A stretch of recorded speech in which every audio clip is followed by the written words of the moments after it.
Atonement for Me, Episode 36, Anti-Asian Violence.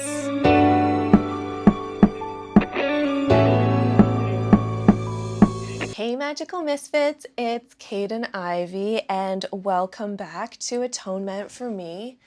So before we get into today's episode, I'm going to put a trigger warning out there, specifically to my parents, my mom especially. There's going to be things that have been said about me that you don't want to hear. So listen at your own discretion. And some of the topics that I'm going to bring up today are quite sensitive for me and a lot of other people. So if you are discussing any of these topics, please make sure that you speak with empathy and understanding, because this is something that has affected some people our whole lives. The world is changing right now and we realize, but there is a lot of people whose issues are kind of bubbling to the surface now, and that is an iota of volume added to the things that other people have already said. And it's nothing new. It's no revolutionary sentiment or idea, but it is something that some people are becoming a little bit more aware of now. And that is anti-Asian violence. Last week, I mentioned some of the comments made to me from strangers in my DMs just asking for sexual favors or hitting on me. But some of the comments that I receive in conversation, in person, online, in passing, those conversations make me realize how people see me and how people see other people. And I think that is a huge wake-up call, not only for myself, but a lot of other people.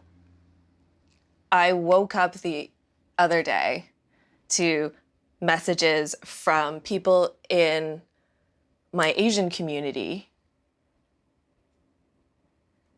saying, look at the news. And first off, it's very difficult to find articles written from a different source on this subject. But the first thing I notice is there are 6 Asian women dead. And normally headlines would tell you 8 people died, 8 women died. But it was specifically Asian women who died. And the police officer who arrested a man going on a rampage to take out the porn industry, to take away his temptation for sex. The cop said it was to eliminate temptation, and because he'd had a bad day. Now, not all of us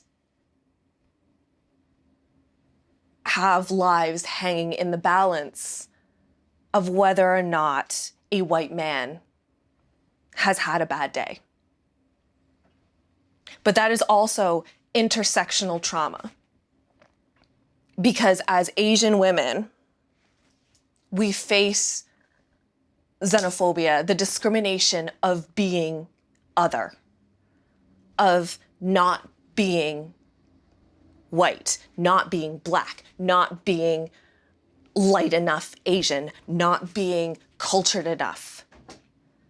We have that enough because we are expected to be submissive and to appease. And Asians are known as the model minority.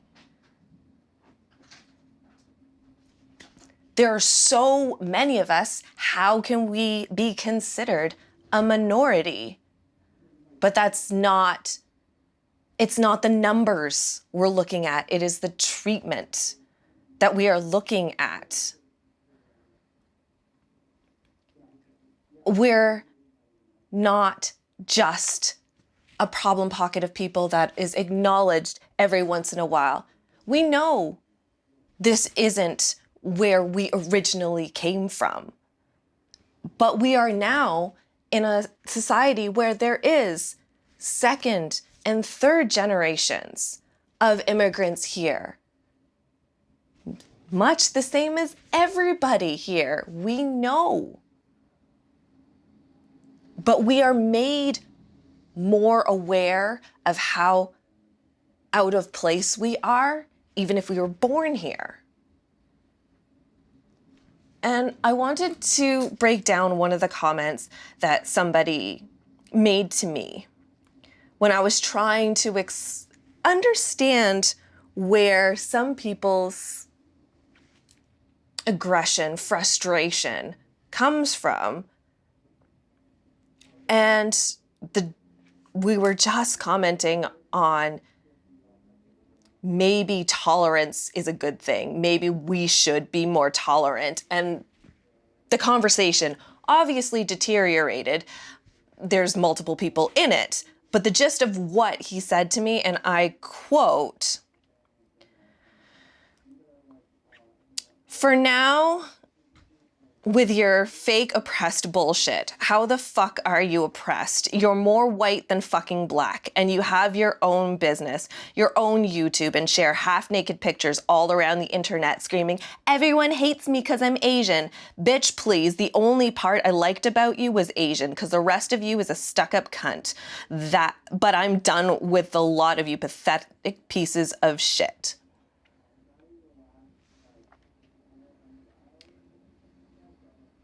The only part I liked about you was Asian.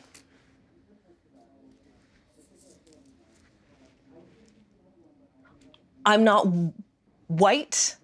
I'm not black enough to be black. Because I've worked hard and had my own successes, that means I'm privileged?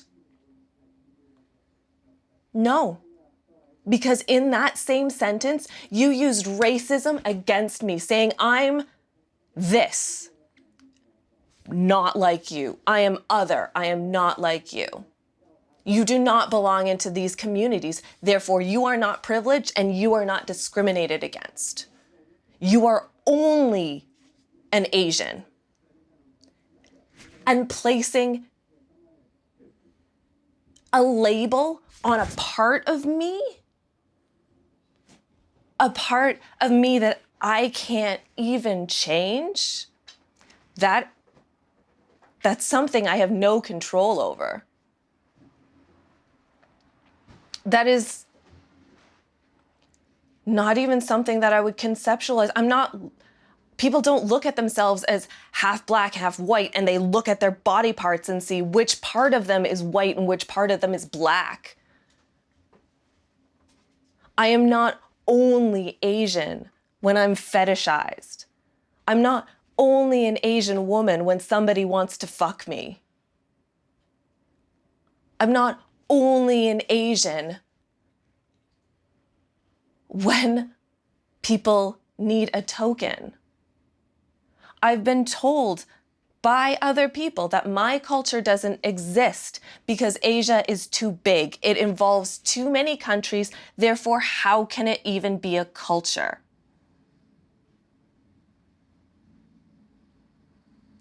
You can use white as a term for Caucasians.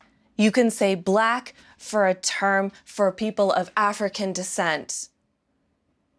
But if you say Asian in reference to an entire continent, I get told that that doesn't even exist. That is not even a thing. You have to be Oriental or Japanese or Polynesian. So basically, You're trying to say, you yellow people over there, you brown people. But you won't say it. That's still racism. That is still anti-Asian. Why? Because that is putting the xenophobia on us. It is us versus them. It is us versus you. That's not the way it is. I was called both the N-word and a squaw in the same conversation once. I understand what those terms mean, and I apologize for having to use them in order to explain something. But using the incorrect racial slur on somebody is an example of not only racism, but xenophobia. It is the other. You don't even care what I am. I'm just other. You don't even know the history of those terms, but you're willing to throw them at me just to hurt me because you see me as other. When I asked a photographer why they had an image, they were doing Sharabi, and so they were having a fetish shoot where the model was going to be tied up in bondage. Great. That happens. There's a lot of that out there. It's understandably a Japanese art, so you do have that element to it. But the model that they got wasn't Asian. And they painted her up to make her look Japanese and put her in Japanese clothing and then tied her up. And what do I see when I see that? I see I'm not good enough to be considered art because white girls can take my place. But I'm also seeing a culture be fetishized and itemized. I don't want to see that perpetuated. I don't need to hear everybody saying, but it's okay. It happens all the time. It's normal. Why is it normal? Because that's how we end up dead. Just a bad day. People go, well, I didn't know about that. There's so much history. I had to learn my own history. Yes, it may be frustrating to learn that the things that you learned in grade school and high school are not as black and white as they made them seem in grade school. I had to look up my culture. I had to look up the history of my own country, and that is Canada. I was born in Canada. For people who say, go back to where you came from, Markham? That's not solving your problem by putting me in Ontario. You don't say that to my mother, who is an immigrant, but she's a British immigrant. That's okay. That's fine.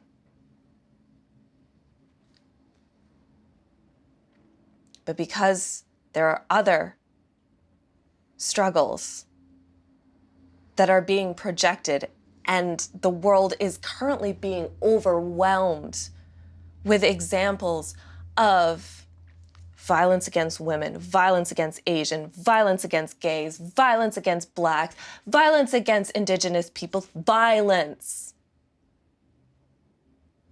It starts with normalizing that otherness, the us versus them. The belittling, the jokes on TV, the caricatures of Dr. Seuss that people cling to so fervently as if they'd memorized that book and they'd caress those images every night of their childhood. They hadn't even thought about those images. Some of them have never even read those books, but I've seen those images. And that hurts me. that hurts the little girl who's walking down the street. It hurts the Asian elders who are getting punched in the face for crossing the street. We face violence because we exist, and it's not just a neat little packet of one side versus another side. The other side had this happened to them, therefore they are going to fight back. It's never that. I'm adopted from the Philippines. And I know a lot of people look down on us in North America and in Asia. I know what colorism is here, and I know what colorism is within a BIPOC community. And it sucks either way. But that's not how we solve violence against somebody else. Is to group them and to make sure they stay in their group so you don't have to worry about them. When the Tulsa riots were happening, there was anti-Asian lynchings that happened in those race riots. The people who marched on Washington for marriage rights in the States between a colored person and a white person was the Black community and the Filipino community. We've been there. The Asian community had the Chinese Exclusion Act. They had internment camps. They were refused treatment during the 1918 pandemic because they were considered dirty. They were put into quarantine because one of them were suspected of having the plague. They didn't, but because Asians were automatically disease carriers, dirty, less than. Just disregard. The US fought for the Spanish to own the Philippines, to own a country that wasn't even theirs. And it was called the Filipino expansion because they expanded to the west of their country, and they were going to continue expanding the way they expanded to Puerto Rico and Cuba and Hawaii. They took a whole country, and now we're Asian. Now we're in the Asian continent. So it's not just these little places around the States. Now we're crossing an ocean. They put our tribes in cages and paraded them in Central Park, in the world stage. Do you know what that feels like to be researching your own history and finding pictures of your people in cages? And having soldiers go through the land where your ancestors lived, going N-word hunting, shooting my people. Here, people would be offended if I said that somebody had called me the N-word, which has happened because I'm not allowed to use it. Or somebody has said it, I'm not allowed to use it. But that was a term that meant not white, traditionally.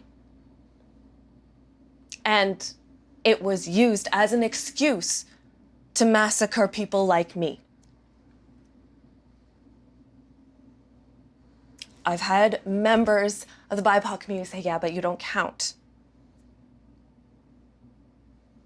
We're people too. Our struggles count too. Our history counts too. Yes, there's a lot of us, but that should mean that because there are so many of us, you don't just disregard us. We're the majority of the world. What makes you so narrow-minded to think that we are lesser just because traditionally we've been considered submissive? We just take it. We tell our people to be the model citizens of our heritage, to be exactly who everybody thinks we should be. I'm told that I'm just an Asian. But I'm also told that that's a good thing. It means that people love me. People love Japanese. People love Asian girls. I've never been with an Asian. The fetishization is also xenophobia, seeing me only as a sexual object and not a human being. A temptation that needs to be removed.